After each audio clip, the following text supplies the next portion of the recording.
Okay, try that again. Anna Aloy. This is Nina Carter, my grandmother. Boyle. Karen Boyle. Kathy Huff. This is my mother. And we are in Morningside Nursing Home. Okay. So I am going to sit down so it is slightly more comfortable for me. Here's Margaret. Okay, so my research question was, should the U.S. government remain in Iraq? My general purpose is for people to learn more about Iraq. My specific purpose is to explain what's happened over the years, essentially. We all know that ISIS, terrorist organization, has been created because of the vacuum that we left in 2011. I think most people here are maybe familiar with that problem. Yes. Okay. So the reason I have credibility to even speak on this subject is because I've read extensively on the Middle East. I've read every book that exists about Iraq in a literal manner.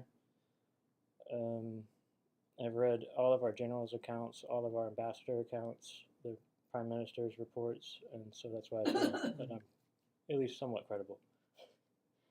The United States invaded Iraq under a false pretext, but now we are in a situation where victory is necessary in defeating ISIS along with all other terror networks of global reach. My main point is that a complete victory in Iraq would place a democratic model for the rest of the Arab world to follow in the heart of the Middle East.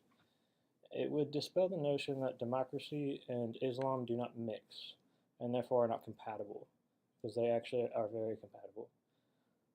And this is a battle of ideas that we must win. These may not be the reasons we invaded Iraq, but as we increased our commitment, we made a promise to the Iraqi people that we would install a functional democracy and provide stability to the region. We promised them a universal form of government and free markets. We must do what we said, as a failure is too great and should not be paralleled with Vietnam. The world is watching with ever greater notice. The world is watching with ever greater notice as weaker states become increasingly more powerful and are able to exercise it in a way that undermine our values and interests at home and abroad. Our failure means letting Putin act in a manner as he wishes and letting the Middle East devolve into complete chaos. It means allowing China far greater latitude in international institutions for them to do as they wish and to undermine our basic values. And that's how they take advantage of our UN institutions. And that's how they exercise their power. It would, in a final analysis, mean losing the war of ideas, and that being democracy, free markets, and diplomacy versus tyrannical police states with despotic dictators, which Russia, China, Iraq, they all have. It's a lot like Nazism. And which is why we went to war in World War II. And if a strong democratic Iraq emerges, this would mean we will have established the military and economic might that is required to go into a foreign country and remove a dictator and install a democracy and make it work. This would mean that we win the war of ideas and that it's possible.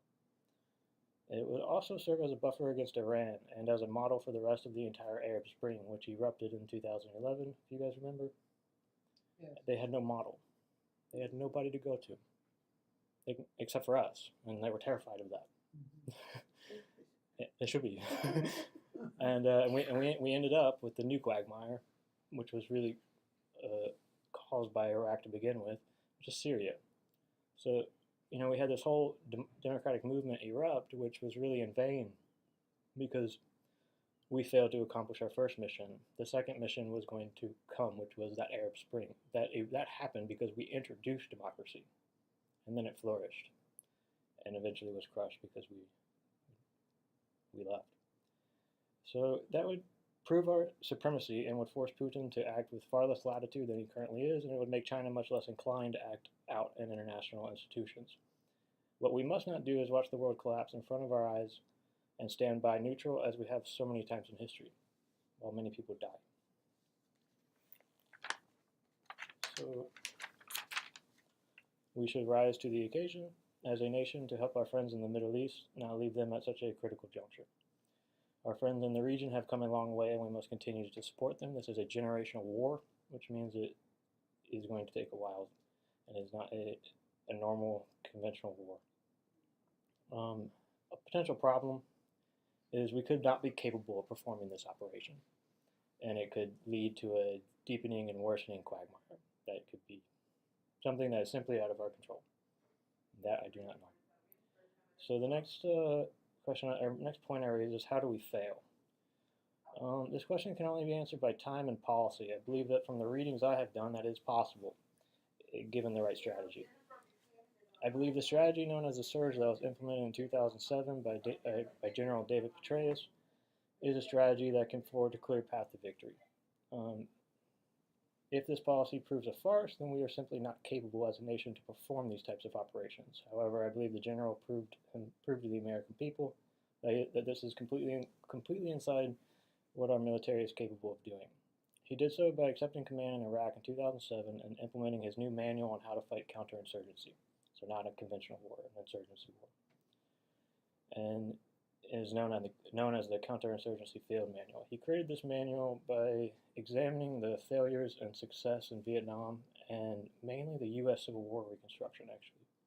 He took these ideas that had been forming over years and helped to consolidate them into a formal military coherent policy that has done very well.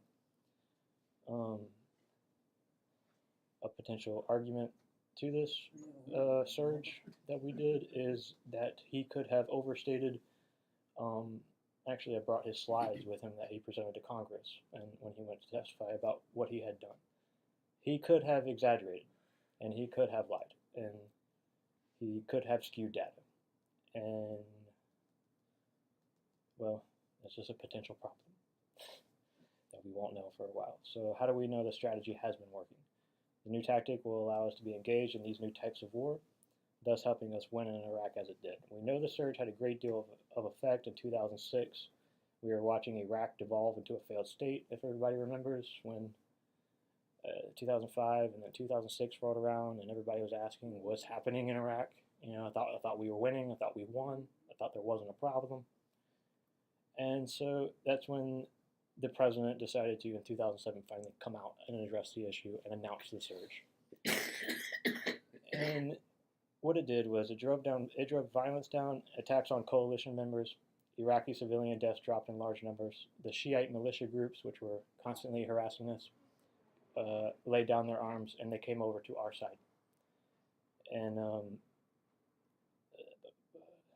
the Sunni insurgents, which is ISIS, they were beginning to negotiate with us, and they were beginning to cooperate with the government that was there under Maliki. They realized that it was more beneficial to them to work with us instead of the terrorists. And it was. It helped pull the Iraqis together and to help them make the tough political decisions that would be equatable to maybe the civil rights, post-Reconstruction, basically all the things that we fought wars over. And so it's expected that there's going to be violence, and is all I'm trying to say. And it's actually a good sign, the fact that they're still trying to come together. And so it really did revive a failing state, which is now strong enough since 2011 to hold itself together and fight ISIS very slowly with our help. And that was only made possible by what we did in 2007. However, the two remaining problems are Iranian involvement and ISIS.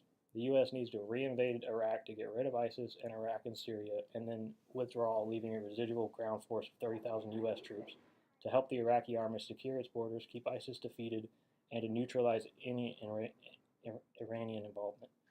Another possible situation we could deal with if we undertook this mission would be to allow the Kurds in the north to create their own state if they want to, and they do not want to be a part of the new government, which they really don't, and they have stated very clearly for a long time they will never have an Arab ruler. That's something we should consider. A potential counter argument is I took Obama's testimony actually, and that this is not our war, that we invaded under false pretext, that the more we do, the more we hurt them. And there's a lot to that argument as well. So, in other words, we should just be wary of thinking about our involvement in Iraq, and if it really has been helpful, and if what this man presented, General Petraeus, in 2007, you know, if this is trustworthy, if this is good material, which is he was directly saying this to Petraeus, you know, we won't know for too many years for it to matter. So, I can pass these around if you guys want to see them. This is the map. These are some other ones that I use. But you can see a pretty clear trend. That's not the best map in the world, but this one's a little clearer. You can see a really clear trend that when we went in, a lot of different areas of trouble went down. And that's because we truly changed what we were doing and how we were fighting the war. It was quite revolutionary. Now, I just want to transition. This is our war, and we can't, I'm saying against Obama, this is our war, and we did start it, and we need to continue to deal with it. And a potential problem with that is our new president believes Iraq is already a failed state, and I source that as Donald Trump. And so in conclusion, really, the people of the U.S. need to educate themselves about our fellow Iraqis, and our fellow Iraqis need to educate themselves about who we are and why we are there, and about Nazism, and about what happened to the Jewish people. We need to prove to them by example that our form of government is universal, and that free markets are worth the hardships that go along with the adoption of them. I think if America understood the nature of what was going on, they would encourage policymakers to continue to help Iraq to increase support. We would not shrink back to isolationism if the average American understood what we were doing, and therefore I think education is how we remedy this, and is a concrete action each American can take to help our Iraqi brothers. Democracy and Islam do mix. Islam is a friend, and we must not forget this. They need our help to modernize, as much of the world has been fortunate enough to experience. And that's all. And I have to show everybody again. He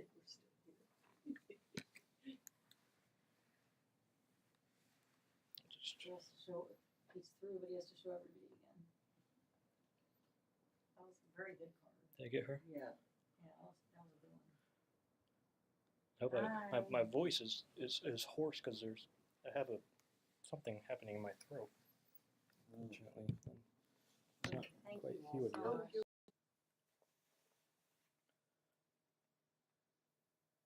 My sources are The Gamble by General Petraeus and the American Military Adventure in Iraq, 2006-2008, Thomas Ricks.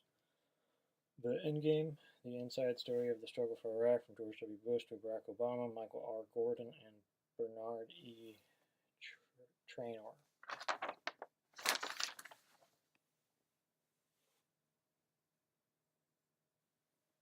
My next source I used for my old one is My Journey with General David Petraeus and their remaking of the Iraq War, Yale Library Military History.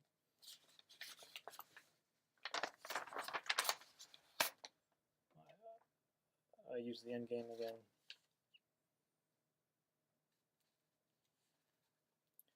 And I use several testimonies from Congress. I used Petraeus' testimony itself, and I used, obviously, the Counterinsurgency Field Manual. And again, I also sourced Donald Trump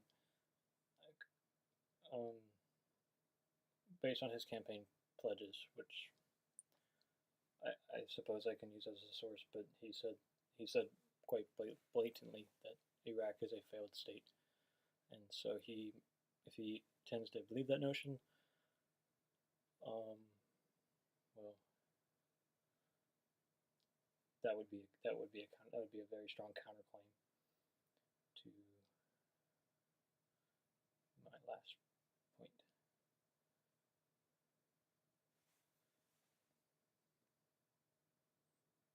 Again, added this in at the end, so I hope that's okay. I just thank you for taking this and listening to it. Hope you do enjoy it.